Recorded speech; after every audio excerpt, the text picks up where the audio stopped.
yang dirahmati Allah Subhanahu wa Ta'ala.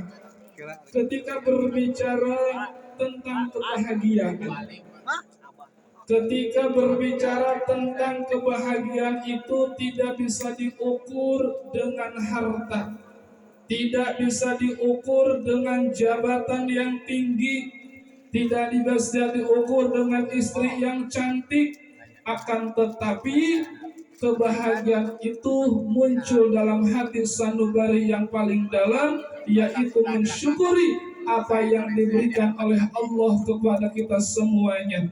Bapak Ibu yang dirahmati Allah Subhanahu wa Ta'ala, pada malam hari ini Al-Fakir mohon izin kepada Tuan Guru, para masyayikh semuanya, wabil khusus daripada kampung Cibuntu ini, Al-Fakir orang fakir dalam ilmu, namun wabil khusus nasihat ini wabil khusus untuk Al-Fakir pribadi, umumnya untuk jamaah semua yang hadir pada kesempatan yang mulia ini. Oleh karena itu, ketika berbicara ilmu, bagaimana daripada sabda Nabi Rasulullah Muhammad sallallahu alaihi wasallam, man arada dunya fa'alaihi bil ilmi wa man aradal akhirata fa'alaihi bil ilmi wa man aradahuma fa'alaihi bil ilmi.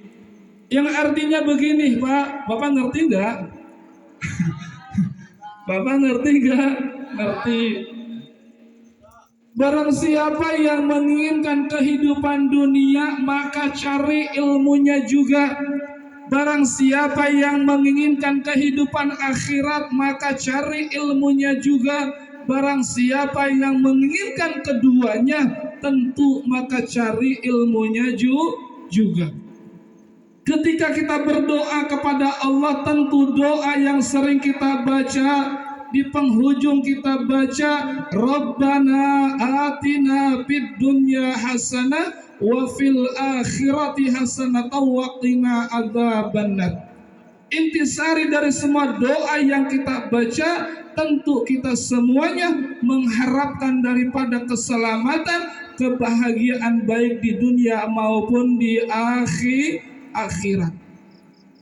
Ketika berbicara ilmu, ketika kita hidup di dunia hanya menginginkan kehidupan dunia semata, ketika kita berdoa, ketika di waktu duha, Allahumma in kana rizqi fis samai fa'anzilhu, ya Allah, rizki yang di langit turunin, wa in kana fil ardi fa'akhrijhu, yang di bumi keluarin, wa in kana ba'idan faqarribhu, yang jauh deketin, wa in kana qalilan fakathirhu, yang dikit banyakin, wa in kana mu'siran fayasirhu, yang sulit mudahin, wa in kana haraman fatahiruhu, yang haram suciin.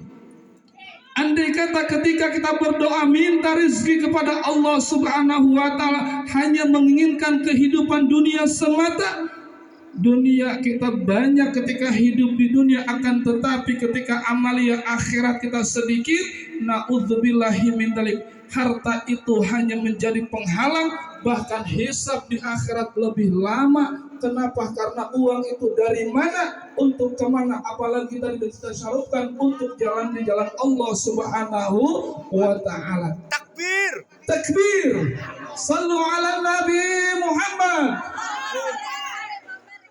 Ketika berbicara ilmu, akan tetapi ketika kita minta kepada Allah Subhanahu wa Ta'ala menginginkan kehidupan akhirat, contoh logikanya begini. Andai kata Bapak datang ke sebuah warung nasi, Bu, saya minta air, kira-kira dikasih air dengan gelasnya enggak, Pak? Benar enggak? Tapi ketika Bapak, Bu, minta gelas, pasti dikasih gelasnya aja, airnya tidak dikasih.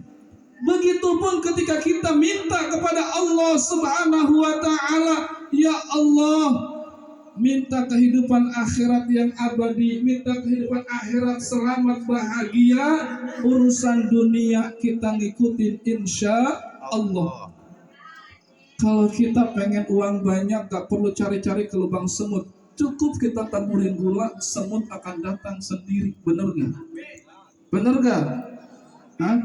Akan tetapi ketika orang hanya menginginkan kehidupan dunia semata, bahkan dia masuk ke lubang bumi mencari emas-emas, tapi apa yang terjadi?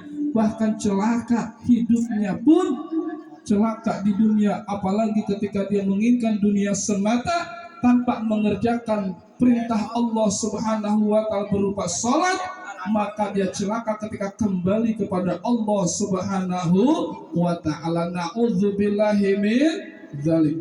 Bapak Ibu yang dirahmati Allah Subhanahu wa ta'ala, apalagi ketika di era zaman modern saat ini, apalagi hidup di perkotaan, Pak. Ya Allah, ya Rabbana, ya Karim.